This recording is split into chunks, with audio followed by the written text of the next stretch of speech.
My brother was 7 years in the war. He got called up at the very first week in the militia. Before he was 21, he got called up. Now, he'd been at he'd been going to night school. He was a lot more studious than me. I was keen to learn shorthand, as I told you, but my brother was good at everything, always has been. He can now speak 5 languages. He went to university in Manchester, he went to university in London. That's him over there.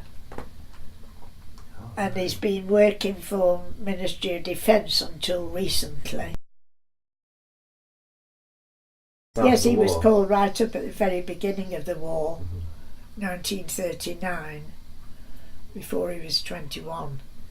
And we went off to see him. Well, we used to travel wherever he was stationed in this country, we went. And we also went, he was at, I think it was Thetford was where it was. And in those, during the war, you were limited to certain areas that were on the boundary, should I say, of where military areas you weren't allowed in. But of course my father had his police identity card, didn't he? And I can remember going to see my brother,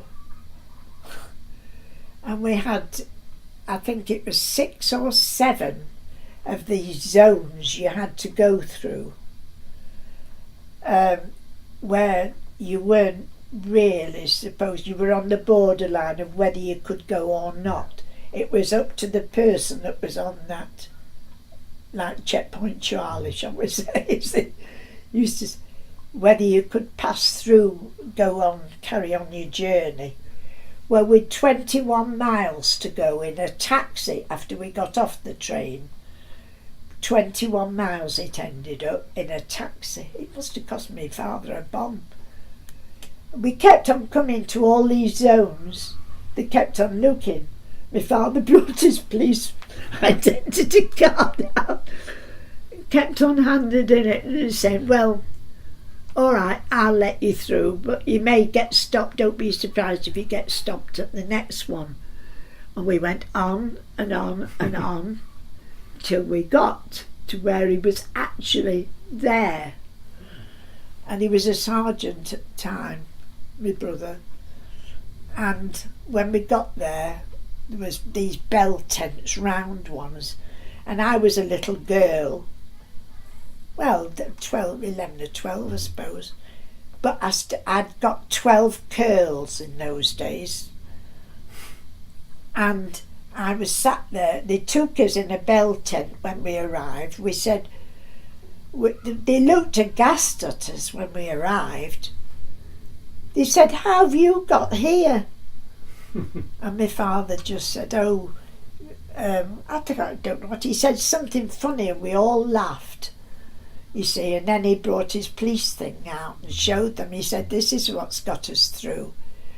They said, well, Sergeant Hayes not here, he's out on giving he's taking men out on a lecture thing on gases, because he was a scientist. That's what he'd been going to night school for. He'd been going 3 nights a well, I'll have it in a bit. For 5 years he'd been going 3 nights a week to night school. That's when I was saying he was a lot more studious than I ever was. 3 nights a week for 5 years.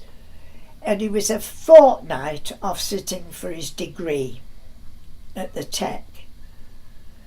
My mother went down 3 times in 1 week to Woolwich Arsenal down in London, where he was called up from. She went 3 times backwards and forwards trying to get them to let him off for a fortnight.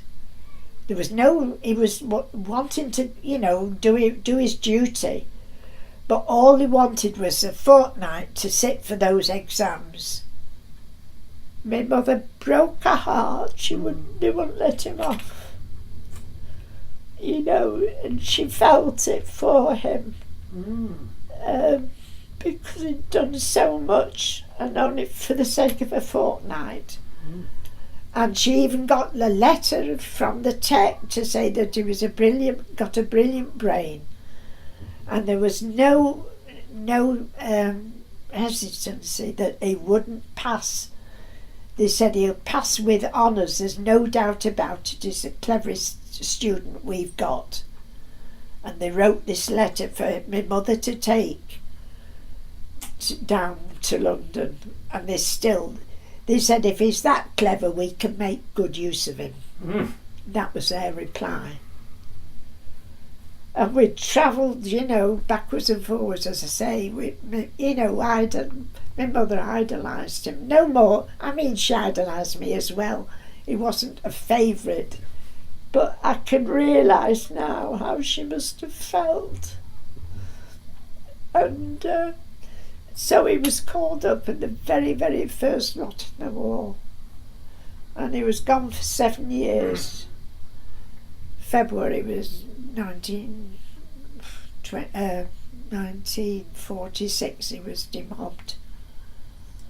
And because he went all over, you know, went all through. I mean, he was in lots of places. Wherever he was in this country, we went. I beat some of the most outlandish places. We always went.